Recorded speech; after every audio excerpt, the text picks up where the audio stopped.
O fim da Segunda Guerra Mundial deixou um rastro de destruição e devastação que afetou profundamente o mundo inteiro. Naquele momento, embora os conflitos armados tivessem cessado, a tarefa de fazer justiça parecia ainda mais difícil e complexa.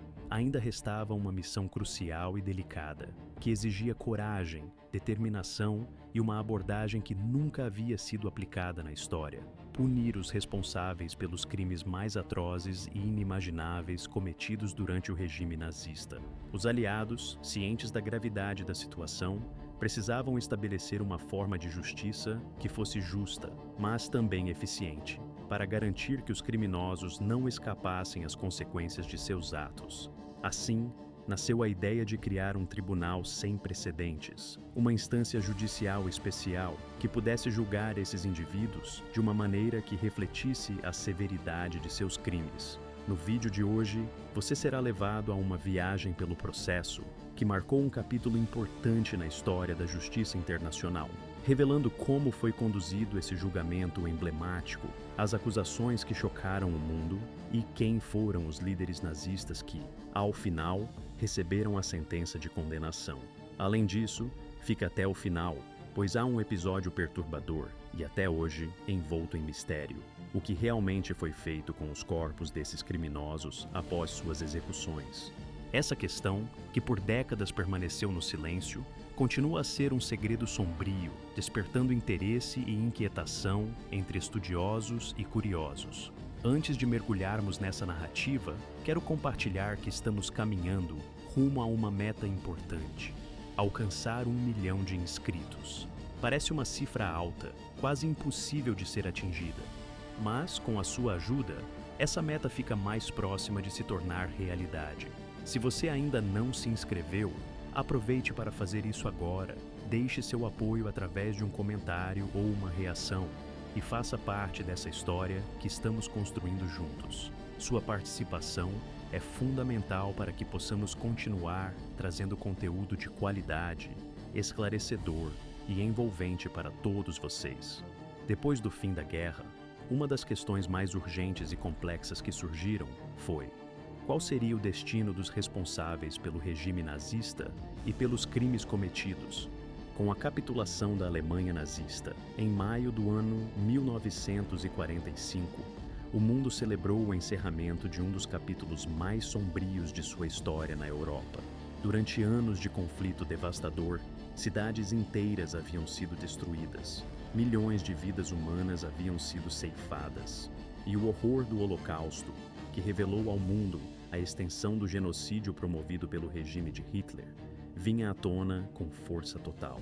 A magnitude do terror, da crueldade e das atrocidades cometidas por esse regime se tornava cada vez mais evidente, deixando claro que a justiça precisava ser feita de alguma forma. Porém, a celebração pelo fim da guerra foi rapidamente acompanhada por uma questão de grande urgência: como lidar com os criminosos de guerra e os principais responsáveis pelo governo nazista? A solução para esse dilema, na visão de alguns líderes, parecia simples e rápida. O primeiro-ministro britânico, Winston Churchill, ao lado de seu secretário de Relações Exteriores, Anthony Eden, já tinha uma estratégia bastante definida para essa questão difícil. Para eles, a maneira mais eficaz de lidar com os líderes nazistas seria a captura imediata dos principais criminosos de guerra e sua execução sumária, sem a necessidade de passar por longos processos judiciais ou audiências públicas. Essa proposta tinha como objetivo evitar qualquer tipo de demora ou possibilidade de defesa por parte dos acusados. A ideia do governo britânico era que qualquer autoridade militar presente no momento pudesse conduzir o processo de acusação, determinar a culpa de cada indivíduo e, em caso de condenação, realizar a execução em um prazo bastante curto, que não ultrapassasse as 6 horas após a condenação. O propósito dessa abordagem era claro: evitar que o sistema judicial se tornasse palco de debates intermináveis, onde os acusados pudessem se defender ou manipular o tribunal para tentar justificar suas ações. Churchill argumentava que essa medida seria uma forma de garantir que os remanescentes do regime nazista não tivessem tempo para se reorganizar, reconstituir suas forças ou influenciar setores da sociedade alemã que ainda pudessem nutrir simpatia pelo nazismo. Ele temia que, se os líderes fossem levados a julgamento de forma pública, eles pudessem usar essa oportunidade para manipular as instituições e disseminar sua ideologia, tentando justificar seus crimes ou ganhar apoio entre aqueles que ainda acreditavam na sua doutrina. Dessa forma, Churchill acreditava que a única maneira de impedir que uma nova onda de nazismo surgisse no futuro seria a eliminação rápida e definitiva desses principais responsáveis, incluindo altos membros do governo e colaboradores que desempenharam papéis essenciais na administração para Joseph Stalin. A realização de um julgamento formal e minucioso seria uma medida de grande importância, não apenas para assegurar que a justiça fosse efetivamente aplicada, mas também para que essa justiça pudesse ser claramente percebida por toda a comunidade internacional. Essa transparência no processo serviria como um forte aviso e uma advertência duradoura contra a possibilidade de que futuros regimes totalitários, semelhantes ao nazismo, pudessem surgir e cometer atrocidades de tamanha magnitude. Além disso, para o governo soviético, os julgamentos representavam uma oportunidade valiosa de reforçar sua influência no cenário europeu e mundial após a devastação da Segunda Guerra Mundial. Ao conduzir um processo judicial de tal porte, os soviéticos poderiam demonstrar de forma inequívoca que o Exército Vermelho tinha sido o principal responsável por derrotar o regime nazista, consolidando assim sua posição como protagonista na vitória aliada. Essa postura surpreendeu os aliados ocidentais, que esperavam que Stalin defendesse punições rápidas e severas, talvez até sem a necessidade de um tribunal formal.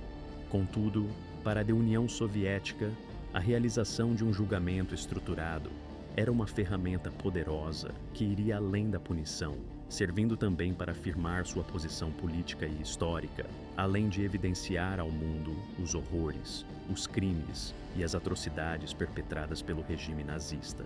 Diante do impasse que se estabelecera entre os interesses britânicos e soviéticos, os Estados Unidos, sob a liderança firme do presidente Harry Truman, assumiram uma postura de mediadores. O governo americano defendia a realização de um julgamento formal, baseado em princípios jurídicos internacionais, com o objetivo de criar um precedente duradouro no direito penal mundial e evitar que crimes semelhantes voltassem a ocorrer no futuro. Após intensas e complexas negociações, os aliados chegaram a um consenso: a criação de um tribunal internacional que pudesse julgar os responsáveis pelos crimes de guerra cometidos durante o conflito. Assim, nasceu o que se tornaria um dos processos judiciais mais emblemáticos da história.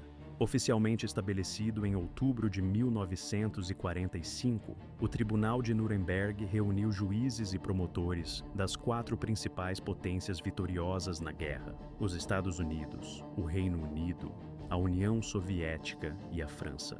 Durante aproximadamente um ano, dezenas de acusados e testemunhas foram ouvidos, e o julgamento se consolidou como um dos processos mais significativos e marcantes de todos os tempos no âmbito do direito internacional. Entre os réus estavam 24 dos mais altos membros do regime nazista, responsáveis por promover os horrores que devastaram a Europa e impactaram o mundo inteiro. Essas pessoas foram acusadas de cometerem 4 crimes principais: conspiração para a prática de crimes contra a paz, crimes de guerra, crimes contra a humanidade e crimes contra a paz propriamente dita. O objetivo do tribunal, além de punir os culpados, era estabelecer um novo padrão jurídico para a justiça internacional, fundamentado na ideia de que líderes de regimes totalitários poderiam ser responsabilizados por atrocidades em larga escala, independentemente de sua posição ou poder. A pena de morte foi uma das sanções mais frequentemente aplicadas durante os julgamentos, e a frase "este tribunal sentencia à morte por enforcamento" ecoou diversas vezes na sala de audiências. Surpreendentemente, muitos dos acusados preferiam ser executados imediatamente, pois acreditavam que uma morte rápida os libertaria do estigma de fracasso do regime nazista e da vergonha de serem submetidos a um julgamento público. No entanto, a decisão foi firme e clara. O julgamento formal deveria seguir seus trâmites, e a sentença de morte seria aplicada de acordo com as normas jurídicas estabelecidas. A sessão inaugural do julgamento aconteceu em 20 de novembro de 1945, marcando o início de um processo cuidadosamente planejado, que buscava não apenas punir os culpados, mas também estabelecer um precedente duradouro para a justiça internacional. O propósito central dos aliados, ao conduzir os julgamentos pelos crimes cometidos pelo regime de Hitler, era esclarecer ao mundo que a resposta a uma das ditaduras mais brutais e destrutivas da história não deveria ser moldada por sentimentos de vingança, mas sim orientada por princípios universais de justiça e equidade. Assim, eles procuraram demonstrar que, mesmo diante das situações mais extremas e desesperadoras, o direito internacional deveria prevalecer, garantindo que a justiça fosse feita de forma racional, ponderada e moralmente fundamentada. Essa postura tinha a intenção de reforçar a ideia de que a punição não poderia ser arbitrária ou motivada por emoções momentâneas, mas sim baseada em evidências concretas e processos legais rigorosos que respeitassem a dignidade do indivíduo, mesmo na hora de aplicar penas severas. As sentenças aplicadas variaram bastante de uma pessoa para outra, refletindo a gravidade de seus papéis e ações durante o regime nazista. Algumas pessoas receberam sentenças de prisão perpétua, uma punição que impõe uma condenação sem previsão de liberdade condicional, simbolizando o reconhecimento da responsabilidade pelos crimes mais graves. Outras, por sua vez, foram condenadas à pena de morte, uma punição reservada para aqueles considerados os responsáveis pelos atos mais cruéis e destacados dentro do aparato de opressão de Hitler. Essas pessoas, consideradas os principais responsáveis por crimes de guerra, crimes contra a humanidade e genocídio, foram condenadas à morte por enforcamento, um método tradicional e simbólico de execução que buscava simbolizar a eliminação definitiva de seus crimes perante a sociedade. Entre os 12 condenados à morte por enforcamento, estavam figuras centrais do governo e do exército nazista, cujas ações e decisões tiveram impacto direto na implementação das políticas de terror e exterminação. Um desses indivíduos era Hermann Göring, que tinha o título de Marechal do Reich, além de comandar a Luftwaffe, a Força Aérea Alemã. Göring foi considerado o sucessor designado de Hitler, uma figura de destaque na hierarquia do regime, e um dos principais arquitetos da estratégia militar nazista, responsável por planejar e coordenar várias operações militares durante a guerra.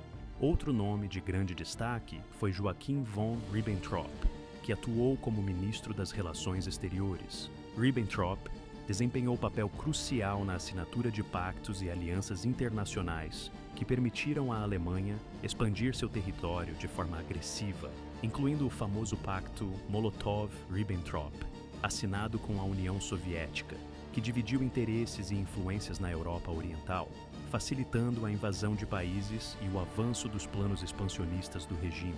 Wilhelm Keitel, chefe do Comando Supremo das Forças Armadas Alemãs, ou seja, do auto-referido Alto Comando da Wehrmacht, esteve diretamente envolvido na elaboração e execução de várias ordens militares que resultaram na execução de prisioneiros de guerra e na brutalidade contra civis nos territórios ocupados.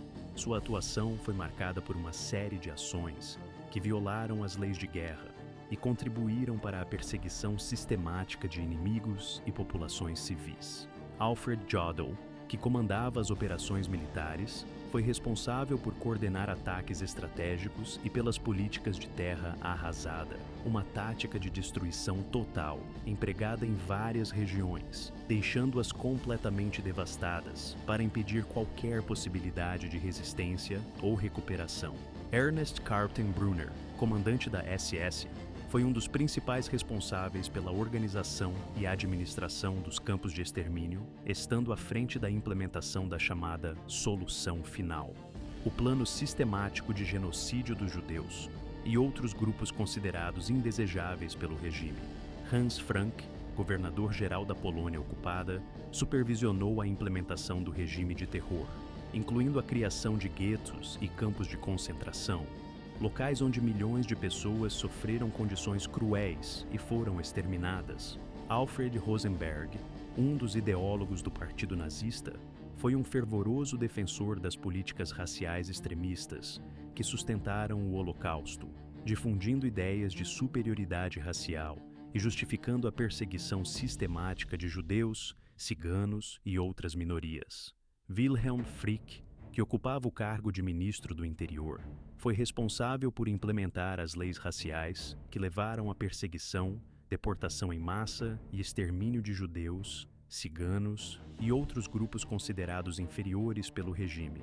Fritz Sauckel gerenciou o programa de trabalho forçado, no qual milhões de trabalhadores escravizados foram compelidos a trabalhar em fábricas, minas e campos de trabalho sob condições desumanas, contribuindo para o esforço de guerra nazista e para o genocídio. Arthur Sayce, também conhecido como Inquart, foi o comissário à verdade sobre os acontecimentos relacionados aos principais criminosos do regime nazista. Só veio à tona muitos anos depois, exatamente em 1972, quando os restos mortais de um deles foram oficialmente identificados por meio de testes forenses realizados em Berlim.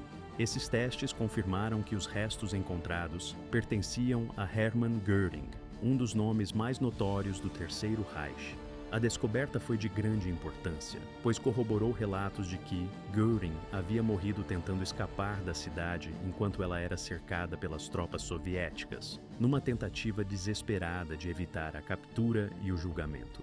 A confirmação do seu falecimento dessa forma ajudou a esclarecer os fatos que até então permaneciam obscuros ou sob suspeitas, esclarecendo de uma vez por todas a sua triste trajetória até o desfecho final. Outro criminoso de destaque que conseguiu escapar da justiça de forma dramática foi Hermann Göring, cuja história de fuga e morte trágica é marcada por detalhes dramáticos e repletos de simbolismo. Durante o julgamento de Nuremberg, uma das figuras de maior destaque, Göring, surpreendeu ao solicitar formalmente ao tribunal que fosse executado por fuzilamento, manifestando a preferência por morrer de uma forma mais rápida e menos dolorosa, como ele mesmo declarou.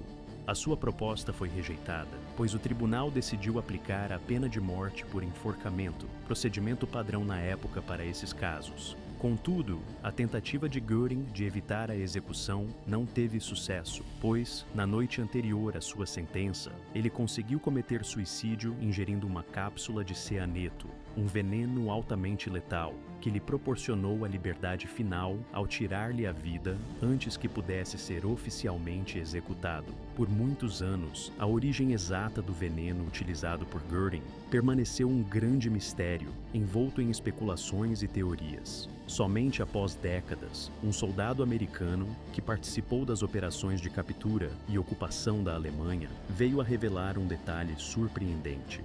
Ele confessou que foi quem forneceu a substância ao criminoso, sem saber exatamente qual seria seu uso final. Esse soldado explicou que, em determinado momento, uma jovem alemã, acompanhada de 2 homens, lhe pediu que entregasse a cápsula a Göring, alegando que ele precisava do remédio para tratar problemas cardíacos. Essa narrativa acrescentou uma camada de complexidade à história, mostrando como o caos da guerra e a confusão dos momentos finais ajudaram Göring a escapar do destino que parecia inevitável. Antes de avançarmos para o relato das execuções dos demais criminosos de guerra, gostaria de fazer uma pequena pausa para ouvir sua opinião. O que você está achando do conteúdo até aqui? Se estiver gostando dessas histórias, comente, pois isso nos incentiva a trazer ainda mais relatos interessantes. Nosso objetivo é continuar oferecendo curiosidades e fatos históricos que fascinam e informam, ajudando na disseminação de conhecimento. Além disso, sua participação é fundamental para que nossos vídeos alcancem mais pessoas, ampliando o alcance dessas histórias incríveis. Não se esqueça de continuar acompanhando o canal, ativar o sino de notificações e deixar seu comentário ou sua opinião. Assim, o próprio YouTube entende que você aprecia esse tipo de conteúdo e passa a recomendar mais vídeos semelhantes para você. Agora, retornando ao tema das execuções que sucederam os julgamentos de Nuremberg, vale destacar que o processo judicial contra os principais líderes nazistas não terminou no momento em que foi proferido o veredito. Na verdade, A batalha jurídica continuou intensamente até o instante em que as penas começaram a ser cumpridas, aproximadamente 2 semanas após a publicação oficial das sentenças. Como era de se esperar, muitos dos condenados recorreram das decisões, tentando de todas as formas obter uma revogação ou uma redução de suas penas de morte. Em 12 de outubro de 1946, por exemplo, o tribunal rejeitou todos esses recursos, mantendo firme a condenação de morte para os réus. No dia seguinte, os criminosos receberam uma última oportunidade de se despedir de suas famílias, um momento carregado de emoções, simbolismo e reflexão, que marcou o encerramento de um capítulo sombrio da história. Embora a decisão de executar as penas já estivesse irremediavelmente definida, esses momentos finais tiveram um impacto profundo, tanto para os condenados quanto para as nações que buscavam justiça e um novo começo após os horrores da guerra. No dia 16 de outubro de 1946, nas primeiras horas da manhã, as execuções começaram de forma pública, em uma cerimônia marcada pela sobriedade e pelo peso simbólico do momento. 10 dos mais destacados criminosos de guerra do Terceiro Reich foram enforcados numa ação que, apesar de ser o primeiro a ser conduzido até o cadafalso, foi Joachim von Ribbentrop, então ex-ministro das Relações Exteriores do Reich, que chegou ao palco da execução pouco antes das 10h30 da manhã. Assim como muitos de seus colegas, ele demonstrou um forte sentimento patriótico até o último instante de sua vida. Sua última declaração pública foi carregada de esperança e solidariedade. Que Deus proteja a Alemanha, afirmou, seguida de um desejo sincero de paz para o seu país e para o mundo. Ele desejava ardentemente que a unidade alemã fosse preservada, que crescesse um entendimento genuíno entre o Oriente e o Ocidente, e que a humanidade pudesse finalmente encontrar uma paz duradoura, livre de conflitos e de ódio. No entanto, nem todos os que estavam ali presentes demonstraram esse mesmo sentimento de resignação ou esperança. Muitos, ao contrário, não esconderam seu ódio e suas convicções ideológicas até o último momento de suas vidas. Entre esses, destacou-se Julius Streicher, o editor do jornal Der Stürmer, conhecido por suas campanhas de propaganda antissemita e por sua incitação ao ódio. Quando subiu os degraus rumo ao cadafalso, ele gritou com força, dirigindo-se a Adolf Hitler, que observava a cena. Heil Hitler! Sua atitude provocadora não cessou nem mesmo quando a corda foi colocada ao redor de seu pescoço. Com uma expressão de desafio, ele ainda fez uma última provocação, afirmando que os bolcheviques um dia vão forçar todos vocês a pagar pelos crimes cometidos. Em uma referência obscura, também fez uma alusão zombeteira à festividade judaica de Pesach, de 1946, uma demonstração clara de seu desprezo e de sua hostilidade para com as vítimas do Holocausto. A tarefa de realizar as execuções foi confiada ao sargento Moore, John C. Woods, e ao seu assistente, o policial militar Joseph Malta, que exerceram suas funções com precisão e frieza. Rumores começaram a se espalhar após o episódio, sugerindo que a execução teria sido rápida, porém bastante dolorosa para alguns dos condenados. Segundo relatos, Woods teria deliberadamente calculado mal o comprimento das cordas, de modo a prolongar o sofrimento, o que provocou mortes mais lentas e agonizantes. A fratura do pescoço, que normalmente deveria ocorrer de maneira rápida, nem sempre aconteceu de imediato, fazendo com que alguns mortos por estrangulamento progressivo agonizassem por minutos. Alguns relatos indicam que o tempo de duração das execuções variou entre 14 e 28 minutos. Apesar dessas informações, o exército, que supervisionava os procedimentos, negou qualquer falha no método de execução, afirmando que os procedimentos eram realizados de forma adequada e que as mortes não eram desproporcionais ou excessivamente dolorosas. Outro aspecto que contribuía para o caráter dramático e macabro das execuções era a pequena plataforma do cadafalso. Sua estrutura reduzida provocava uma sensação de efeito visual impactante, quase teatral, intensificando o aspecto simbólico da violência. Muitos condenados, ao caírem, sofreram ferimentos na cabeça ao baterem violentamente contra a estrutura do cadafalso antes de perderem a vida.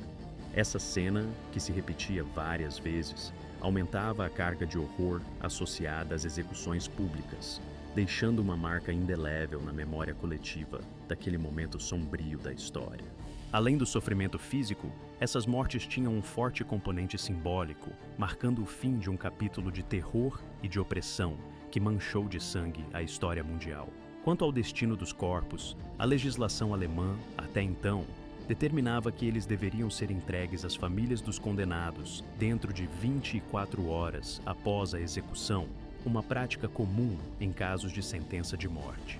Contudo, após o fim do regime nazista, as autoridades aliadas se depararam com uma situação delicada e de grande sensibilidade. Havia um receio legítimo de que os restos mortais de figuras de destaque, especialmente de Hermann Göring, pudessem se tornar objetos de veneração ou de culto por parte de simpatizantes do antigo regime. Essas preocupações eram fundamentadas na história recente, pois, após a morte de outros líderes nazistas, como Adolf Hitler, diversos locais, objetos e símbolos ligados ao Terceiro Reich tinham sido alvo de tentativas de transformar-se em marcos de resistência ou de devoção por parte de alguns apoiadores do nazismo. Para evitar que tais símbolos se tornassem pontos de veneração, as potências aliadas decidiram agir de forma enérgica, adotando medidas que muitos consideraram extremas e até mesmo indecorosas. Uma dessas medidas foi a de fotografar os corpos. Procedimento: após a morte, os corpos dos condenados foram cuidadosamente despidos de suas vestimentas e, posteriormente, colocados em simples caixões de madeira, de aspecto modesto e sem qualquer ornamentação. Essa etapa inicial fazia parte de um procedimento meticuloso que tinha como objetivo garantir que nenhuma pista pudesse revelar a verdadeira identidade dos indivíduos que ali jaziam. Em seguida, iniciou-se uma operação de caráter estritamente secreto, cuidadosamente planejada para apagar qualquer vestígio que pudesse associar os restos mortais aos líderes nazistas condenados por seus crimes. Para assegurar que suas identidades permanecessem ocultas, os corpos receberam identidades falsas, como se fossem soldados americanos anônimos, uma estratégia que dificultaria qualquer tentativa de reconhecimento ou identificação por parte das famílias ou de simpatizantes.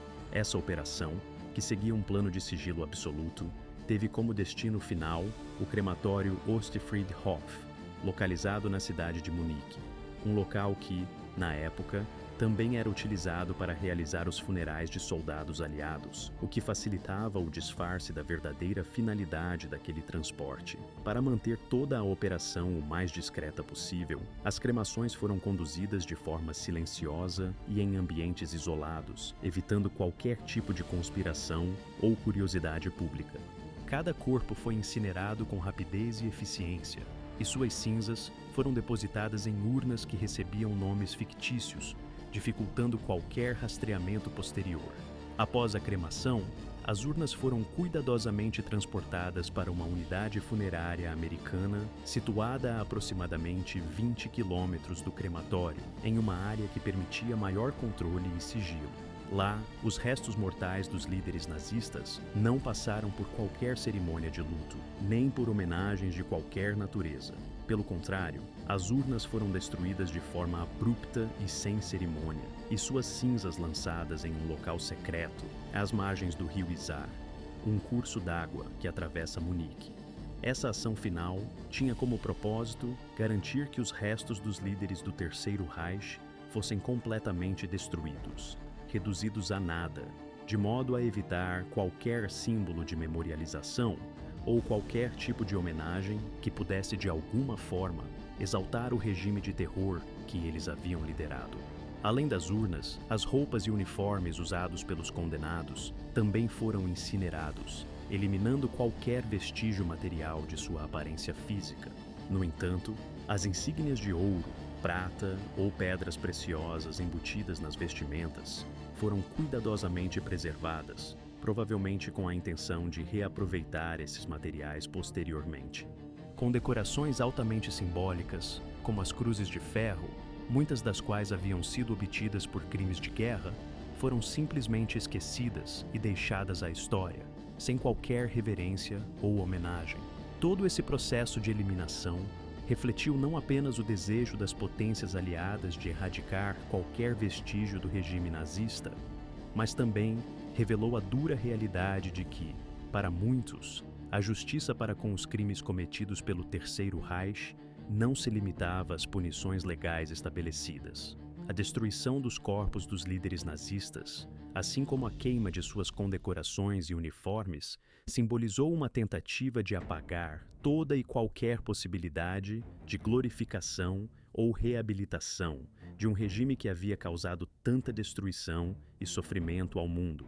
E você já tinha conhecimento dessas ações de eliminação dos criminosos nazistas? O que achou das informações apresentadas neste relato? Aproveite para refletir e deixar seu comentário. Falando em crimes cometidos pelos nazistas, torna-se impossível não lembrarmos dos horrores perpetrados nos campos de concentração, que se tornaram verdadeiros cenários de sofrimento indescritível. Entre esses, Bergen-Belsen se destacou pela brutalidade e pelas condições aterrorizantes que chocaram o mundo após sua libertação. Quer conhecer mais detalhes sobre essa história marcada por dor e resistência? Por favor, não perca tempo e aproveite para clicar naquele vídeo que aparece bem na sua tela, de recomendações neste exato momento. Contudo, quero alertar que o conteúdo que você irá assistir é bastante impactante e pode ser considerado forte, portanto, esteja preparado para isso. Essa recomendação foi feita pensando em oferecer algo que certamente chamará sua atenção e despertará sua curiosidade. Mas é importante que você esteja ciente de que o material abordado pode conter temas ou imagens que exigem uma certa preparação emocional para serem assistidos, devido à sua intensidade. Assim, ao clicar, lembre-se de estar atento ao seu estado de espírito e de se preparar adequadamente para absorver o conteúdo, que, sem dúvida, deixará uma impressão forte e marcante.